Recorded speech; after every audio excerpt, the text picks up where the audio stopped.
Why have you moved so strongly and boldly towards peace with Azerbaijan? I want to ask you another question along with it. I think you've laid out compelling reasons for your course on peace, but has this been easy for you to persuade the people of Armenia to move in this direction? You know, obviously, it isn't possible to have real and striving independence, prosperity, and security without peace. It isn't possible just. Because obviously in Armenia, people are discussing political forces, how it is possible, and what is the most reliable tool for security of our country and our people. And it is really very urgent and very important question to answer. And our answer is that only reliable tool for security is peace. Only reliable tool for prosperity is peace. Even for democracy, peace is crucial because we can't have democracy in the environment of war. So I think I can say, due to historic factors, and people in Armenia aren't so optimistic with peace agenda. But from the other side, if you would ask me whether I'm optimistic or pessimistic on that, I would say that, I don't think that we should be optimistic or realistic. We need to be active, we need to be creative, and continuously work on that agenda. Because nobody will guarantee that the process will be successful. Only guarantee for that it is persistent work and to be creative, to be active, not to give up, and continuously work on creating what you need.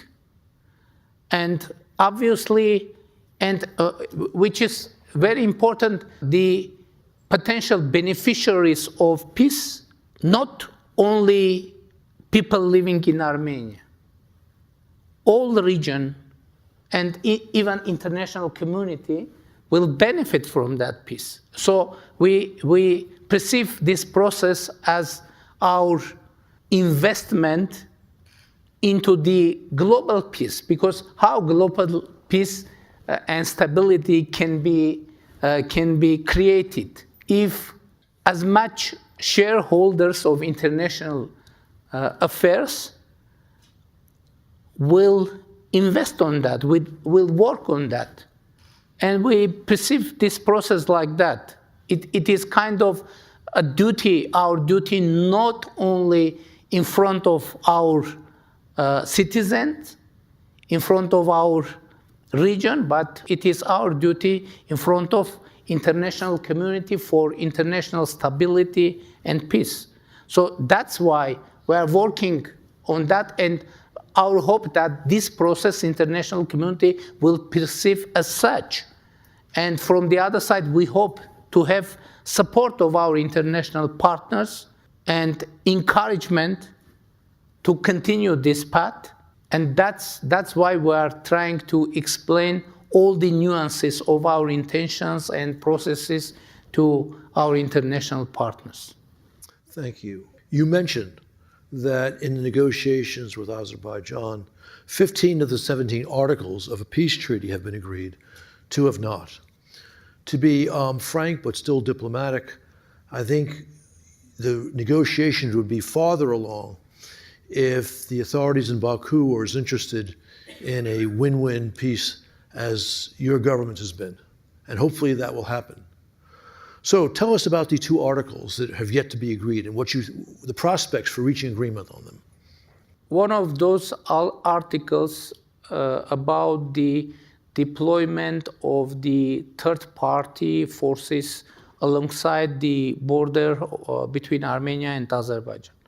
Azerbaijan proposes to have a provision or ban of deployment of third-party forces alongside the border, meaning transparently the European civilian monitoring mission. We take note of that desire of Azerbaijan, and we made our proposal to have that provision for the delimited sectors of our border.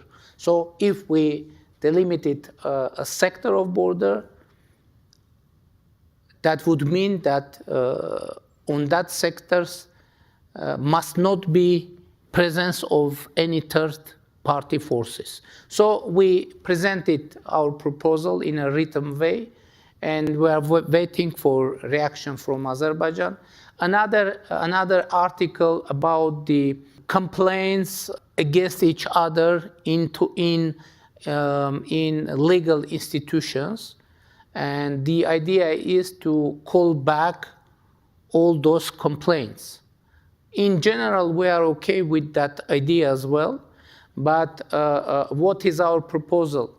Not only to call back all those complaints, but not to raise all those issues in bilateral relations as well.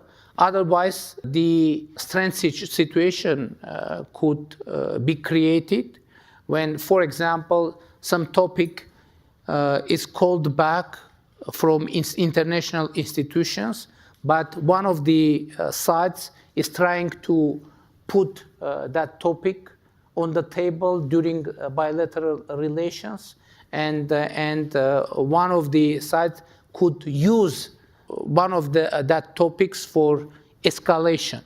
And in that case, it won't be possible to transfer that topic into international institutions, and we are okay with that as well.